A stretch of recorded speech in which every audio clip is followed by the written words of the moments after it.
Hi guys, welcome back to my YouTube channel, Mixed Vlogs Batang 90s. Ayan, sa wakas mga lods, ito po yung ating vlog for today. Sa wakas, dumating na po itong ating papackage ng aking kapatid galing Canada, mga lods from Canada, California, USA. So yung mga lodi ko, so ayan, share ko lang ito sa inyo mga lods dahil ilang buwan din kami nag-antay nito bago dumating ng Pinas. So andito na nga at syempre nakakatuwa mga idol dahil sa wakas naman ay na-receive na namin yung padala ng aking kapatid yan. Ayan, maraming salamat Nick sa iyong papackage sa iyong pamilya. Ayan, at iniisa-isa na nga natin itong mga padala mo sa amin. So tatlong malalaking box at ang binuksan lang namin ay dalawa, so may natira pang isang malaking box, so pang family use na lang din iyon mga lods. At ito sinishare lang namin yung bawat padala sa amin ng aming kapatid na si Liza. Ayan. So ayan ito, meron tayong mga damit with yan makita nyo mga lods, mga pabango at mga tsokolate, mga dilata, kung ano-ano, gamit sa bahay.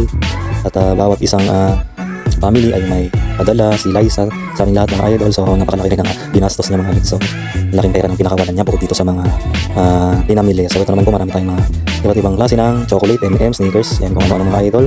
So marami pong chocolate bukod sa meron ng bawat isa, meron pang buong pamilya. So ayun, manawa tayo ngayon mga lods sa chocolate. Ayan, kung sino may gusto, punta lang dito mga lods para naman mabigyan at mabahagian ko kayo kahit ilang piraso ng mga idol. Ito ating mga chocolate na padala galing California, USA nga mga lods. So ayan po, ang dami natin chocolate dito, halo-halo na. Meron din mga chewy crispy, ewan ko, may mga chocolate na dark, may mga Toblerone. So may marami rin Toblerone na pinadala kasi syempre pili lang ang pagbibigyan, friends and family, mga kamag-anak, mamangkin, yung iba pang mga chocolate mga idol. So ito lang yung pinapakita ko sa inyo. Ito lang yung aking chocolate mga lods, at yung iba naman na na-open na dito yung para dito din sa bahay mga idol. So ayan po, so yung ating mga chocolate, yun po yung aking chocolate. Bukod pa sa meron pa po tayong mga chocolate na pang buong pamilya mga idol. Ito po ay pang sarili lang mga lods. So ito naman po, meron tayong sneakers. Ayan, marami ring chocolate mga lodi. So syempre nga hindi lang para sa ano po yan, tawag dito sa aming buong pamilya at sa bawat isa, syempre mga ano rin, pinsan, kamag-anak, ayan, na dapat mabigyan din at matalik na kaibigan mga idol. So ayan, share ko lang po itong ating mga chocolate at yung mga nilalaman po ng dalawang kahon. So yung iba puro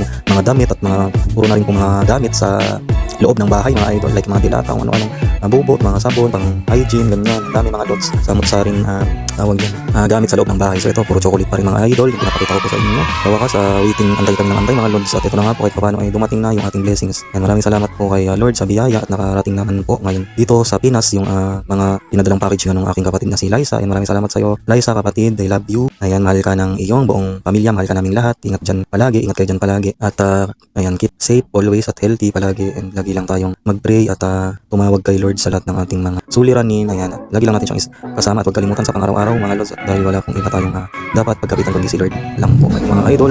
Ito pa po yung ibang mga ating mga padala mga lods. Ito po yan, meron tayong mga spam, sausage, tapos meron din po, ayan, meron din po tayong pabango. So marami pong pabango. Ayan, yung ating mga kapatid din ay meron, buong pamilya, at yung aking mga pamangkin at pinsanin mga lods. Ayan po, so inamoy ko siya mabango mga lods, pero hindi naman ako sobrang kasing mahilig sa pabango, tamang spray lang isa mga idol. So ayun po mga lodi ko, ito po yung ating na-receive na pabango. Ayan, so hindi na lang din ko sasabihin ng price, pero meron po siyang price na nakalagay mga idol. So ilang dolyar din siya mga lods. At pagkatapos naman po, ayan, meron naman po tayong, so ayan, inamoy nga po natin yan mga lods. Binuksan natin at syempre inamoy natin. So mabango naman siya mga idol.